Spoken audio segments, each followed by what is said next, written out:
I've been informed of the ruling by the CAF Appeals Board concerning the appeal by Morocco relating to the AFCON Morocco 2025 final match.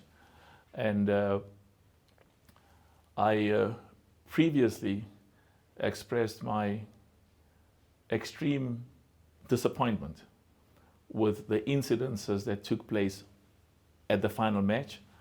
And the important thing of what happened on that final match is it undermines the good work that CAF has done over many, many years to ensure that, that there's integrity, that there's respect, that there's ethics, that there's governance, as well as credibility of the results of our football matches.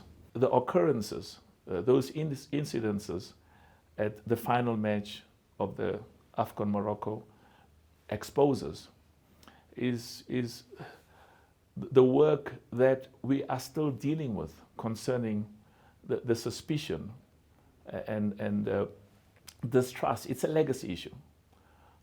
When I became president, one of the major concerns was the impartiality, the independence, and the respect of referees and match commissioners. And a lot of good work has been done, but there continues to be suspicion because it's a legacy issue. It's something that has been there for many, many years, and we consistently deal with that because that's critically important. Another important matter that these incidences at the final match brought to the fore is the independence and the respect of our judicial bodies. In choosing the members of our judicial bodies, we followed a different path, different from what had been the case before.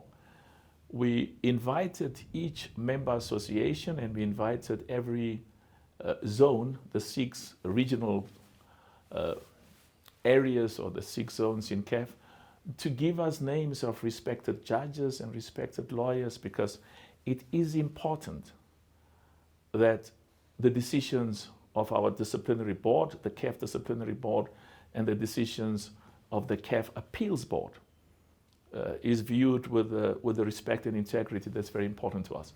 So if you look at the composition of those bodies, they reflect some of the most respected lawyers and judges on the continent. And but we will still have to deal with this, with the perceptions and the concerns about the integrity. It's an ongoing issue. We are very clear at CAF that we are enormously committed to ensure that not only in terms of what we do, because we've implemented best practices. We've identified judges and lawyers from every region, from every zone from the 54 countries in Africa, to make sure that these are people who have integrity and have a track record. And partly the independence is reflected by the decisions that were taken by the 2 bodies. The CAF disciplinary board took one decision. The CAF appeals board took a totally different position. And I'm told that Senegal is going to appeal, which is very important. Every one of the 54 nations in Africa have a right to pursue their appeals and their advance interests, not only at the highest level in Africa, in CAF, but also the highest body, which is the CAS. And we will adhere and respect the decision that's taken at the highest level. A critical factor is that not a single country in Africa will be treated in a manner that is more preferential or more advantageous or more favorable than any other country on the African continent. We take what has happened at the final match in Morocco during the AFCON, the Total Energies CAF Morocco 2025. We take it very, very seriously.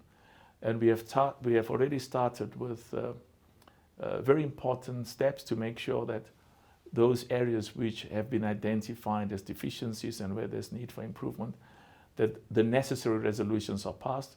We have very high standards that we set for ourselves. It is important for us that ordinary football supporters and spectators in every one of the 54 countries in Africa, in their judgment, not in CAF's judgment, not in my judgment, regard the decisions of our judicial bodies as fair, with integrity and impartiality.